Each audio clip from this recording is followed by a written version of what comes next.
Hi. Hello family members and welcome back to my channel. It's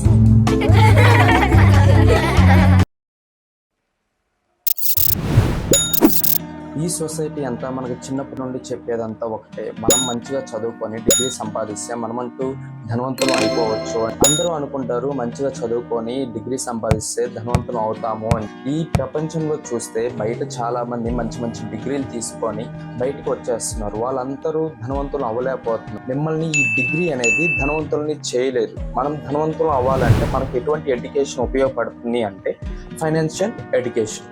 ఈ financial education అనేది ఏ పుస్తకాల్లో దొరుకుతుంది అంటే అదే rich dad and poor dad, written by Robert Kiyosaki.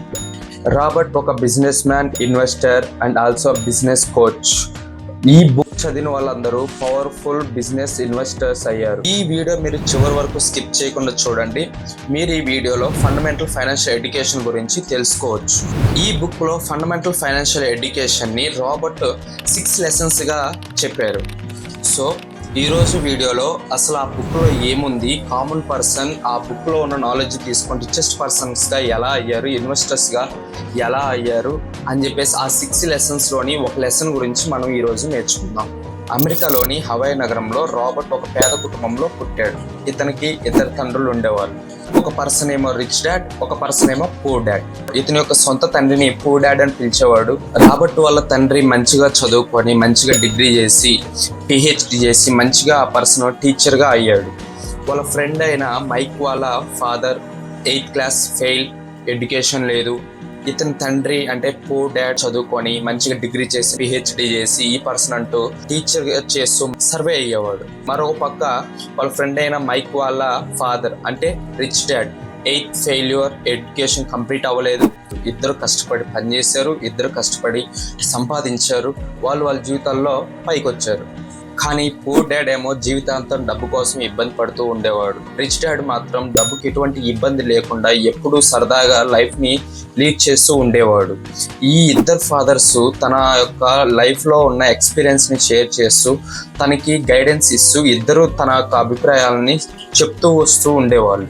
అయితే ఇక్కడ ఇద్దరు ఫాదర్స్ తన జీవితం మీద రాబర్ట్కి సలహాలు సూచనలు ఇస్తూ వచ్చేవాళ్ళు. కానీ వాళ్ళిద్దరూ వేరు సలహాలు ఇచ్చేవాళ్ళు. ఆ సలహాలు ఏంటో చూద్దాం. ఒకరేమో మంచిగా చదువుకొని మంచిగా డిగ్రీయో బీటెక్ చేసి మంచి ఆఫీస్లో జాబ్ చేస్తే మంచిగా సంపాదించుకోవచ్చు అని చెప్పేవాళ్ళు. మరి ఇంకొకరేమో మంచిగా చదువుకుంటే మంచిగా బిజినెస్ చేయొచ్చు, మంచి ఫ్యాక్టరీస్ని పెట్టుకోవచ్చు, మంచి ఆఫీస్ని లీడ్ చేయొచ్చు, మంచిగా సంపాదించుకోవచ్చు అని చెప్పేవారు.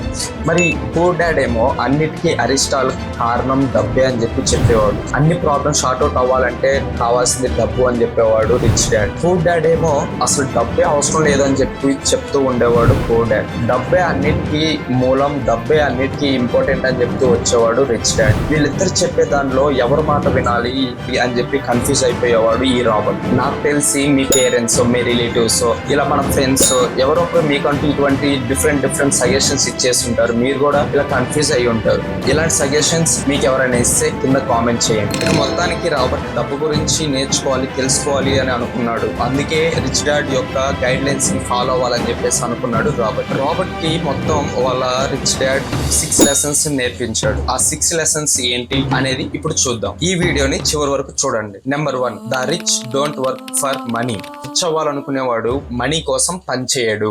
రాబర్ట్ అండ్ మైక్ వాళ్ళ రిచ్ డాడ్ దగ్గర నేర్చుకుందామని వెళ్ళారు. వాళ్ళ రిచ్ డాడ్ వాళ్ళని ప్రతి శనివారం 3 గంటలు చొప్పున ప్రతి గంటకి 10 సెంట్ల జీతం తోటి వాళ్ళని పనిలో పెట్టుకున్నాడు రిచ్ డాడ్. ఇలా కొన్ని వారాల పాటు వాళ్ళిద్దరు రిచ్ డాడ్ దగ్గర పనిచేశారు. కొన్ని వారాల తర్వాత రాబర్ట్ కి ఈ వర్క్ అంతా ప్రెజర్ గా అనిపించింది. చిరాకు పుట్టి విసుగు పుట్టి పని మానేయాలనుకున్నాడు రాబర్ట్. అప్పుడు రిచ్ డాడ్ అంటాడు, అలా తనని పని చేయించడానికి కారణం అతను డబ్బు కోసం పని చేయగలడా లేడా, ఎంతవరకు పని చేయగలడు అని చెప్పి చూడడానికి చేపించాను అని చెప్పేసి. మనం రియల్ లైఫ్ లో చూసుకుంటే మనం డైలీ 7 to 8 hours ఎవరి కిందనో పని చేస్తా ఉంటాం. ఇలా పనిచేసే ప్రతి ఒక్క పర్సన్ కూడా ఫీల్ అయ్యేది అదే. వీళ్ళకి కూడా అనిపిస్తుంది చిరాకుగా విసుగ్గా పని మానేయాలి అని చెప్పేసి చాలా అనిపిస్తుంది. కానీ వాళ్ళంటూ రెస్పాన్సిబిలిటీస్ ని బేస్ చేసుకొని ప్రతి ఒక్క పర్సన్ నెక్స్ట్ ప్రమోషన్ వస్తుంది, ప్రమోషన్ వస్తే ఇంకొంచెం అమౌంట్ వస్తుంది, దాంతో మన ప్రాబ్లమ్స్ ని షార్ట్ అవుట్ చేసుకోవచ్చు, మనమంటూ ముందుకు వెళ్ళిపోవచ్చు, మన ప్రాబ్లమ్స్ ని క్లియర్ చేసుకోవచ్చు చేసుకోవచ్చు అని చెప్పేసి వాళ్ళు అక్కడే స్టక్ అయిపోయి ఉంటారు ప్రతి ఒక్క పర్సన్. కానీ వాళ్ళకి తెలియంది ఏంటి అంటే ఎన్ని ప్రమోషన్స్ వచ్చినా, ఎన్ని శాలరీస్ వచ్చినా, ఎన్ని ఇంక్రిమెంట్స్ వచ్చినా వాళ్ళ సమస్యలు అనేవి క్లియర్ అవ్వవు. వాళ్ళందరూ వాళ్ళకి ఫైనాన్షియల్ ఎడ్యుకేషన్ లేకపోవడమే అసలైన సమస్య అని చెప్పేసి వాళ్ళు గ్రహించలేరు. ఈ జాబ్ చేసే వాళ్ళ లైఫ్ ఎలా ఉంటుందంటే లేవడం, ఆఫీస్కి వెళ్ళడం, బిల్లులు చెల్లించడం, లేవడం, ఆఫీస్కి వెళ్ళడం, బిల్లులు చెల్లించడం, ఈ సర్కిలే ఉంటుంది. దీన్నే రాబర్ట్ ఏమన్నాడంటే ర్యాట్ రేస్ అని చెప్పేసి. మనం ఈ ర్యాట్ రేస్ లో పడ్డాము అంటే మనమంటూ గ్రోత్ అవ్వలేం, మనమంటూ ఫైనాన్షియల్ గా సెటిల్ అవ్వలేం, మనమంటూ ప్రాబ్లమ్స్ ని క్లియర్ చేసుకోలేం. ఈ ర్యాట్ రేస్ లో మీరు అసలు పడకండి. రిచ్ డాడ్ చివరిగా రాబర్ట్ తోటి డబ్బు కోసం పనిచేయడం ఆపేసేయండి, డబ్బుని సంపాదించడం ఆలోచించండి, అవకాశాల కోసం ఎదురు చూడండి, అవకాశాలని క్రియేట్ చేసుకోండి అని చెప్పేసి వెళ్ళిపోయారు. ఒకరోజు అక్కడ పనిచేసే మిసెస్ మార్టిన్ అనే ఆవిడ తన ఓల్డ్ కామిక్ బుక్స్ ని పడేయడం చూశాడు. ఈ రాబర్ట్ కి ఆ కామిక్ బుక్స్ అంటే చాలా ఇష్టం. తను ఆ మార్టిన్ ని అడిగేసి ఆ కామిక్ బుక్స్ ని తీసుకొని తన రూమ్ లోనే ఒక చిన్న లైబ్రరీగా క్రియేట్ చేశాడు. ఆ లైబ్రరీలో తన చెన్నెల్ని ఉంచి ఆ బుక్స్ చదవడానికి వచ్చిన ఈచ్ వన్ పర్సన్ నుంచి 10 సెంట్లు డబ్బులు తీసుకోమని చెప్పాడు. ఇక రాబర్ట్ అండ్ మైక్ మొత్తం $9 వరకు వాళ్ళు సంపాదించారు. ఇలా రాబర్ట్ తను నేర్చుకున్న ఫస్ట్ లెసన్ ఏంటంటే డబ్బు కోసం పని చేయొద్దు అని చెప్పేసి ఆ పర్సన్ నేర్చుకున్నాడు. మనం కూడా ఏంటంటే మార్నింగ్ లేస్తాం, ఆఫీస్కి వెళ్తాం, పని చేస్తాం, మార్నింగ్ లేస్తాం, ఆఫీస్కి వెళ్తాం, పని చేస్తాం, ఆ శాలరీ వస్తుంది, దాంతో మనకు ప్రాబ్లమ్స్ షార్ట్ అవుట్ అవుతాయి అని చెప్పేసి అనుకుంటాం. మనకంటూ ప్రాబ్లమ్స్, మెయింటెనెన్స్, ఇల్లు మొత్తం పోయి మన ప్రాబ్లమ్స్ అనేవి షార్ట్ అవుట్ అవ్వవు.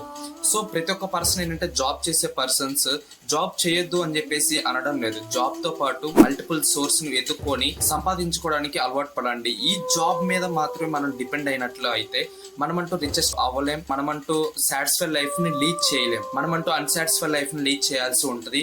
ఎప్పుడంటే మనం ఎప్పటి వరకు అయితే ఆ డబ్బు కోసం పరిగెడతా పని చేస్తామో అప్పటి వరకు మనం అన్సాటిస్ఫై లైఫ్ ని లీడ్ చేయాల్సి ఉంటది. దయచేసి చెప్తున్నాను ఏంటంటే ఫస్ట్ లెసన్ డబ్బు కోసం పని చేయొద్దు. అందుకే ఆ పర్సన్ ఏం చేశాడు అంటే వేస్ట్ గా పడేస్తున్న ఆ కామిక్ బుక్స్ ని తీసుకొని దాన్నే చిన్న లైబ్రరీగా పెట్టేసుకొని దాన్నే చిన్న బిజినెస్ గా మార్చేసుకొని ఆ పర్సన్ ఏం చేశాడంటే డబ్బు సంపాదించడం స్టార్ట్ చేశాడు. ఇలానే మీరు జాబ్ చేస్తున్నట్లయితే మంచిగా జాబ్ చేయండి, దాంతో పాటు అవకాశాలని క్రియేట్ చేసుకోండి, ఆలోచించండి. జాబ్ మీద మాత్రమే డిపెండ్ అయి ఉండకండి, దాంతో పాటు ఎక్స్ట్రా సోర్స్ ని క్రియేట్ చేసుకోండి. ఒకవేళ మీరు ఇప్పుడు యంగ్స్టర్స్ అయితే డబ్బే మీకోసం పనిచేయాలి అన్నట్టుగా మీరు ఆలోచించండి.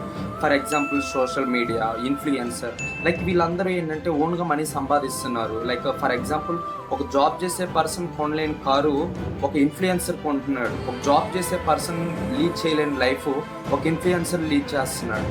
ఒకవేళ మీరు డబ్బు కోసం పనిచేసినా కానీ ఎక్కువ కాలం మాత్రం మీరు ఆ డబ్బు కోసం పని చేయొద్దు. ఫస్ట్ లెసన్ ధనవంతులు డబ్బు కోసం పని చేయరు. నెక్స్ట్ 5 లెసన్స్ ఏంటి అని చెప్పి మీరు తెలుసుకోవాలనుకుంటే ఈ పేజ్ ని ఫాలో అవ్వండి, షేర్ చేయండి, సబ్స్క్రైబ్ చేయండి.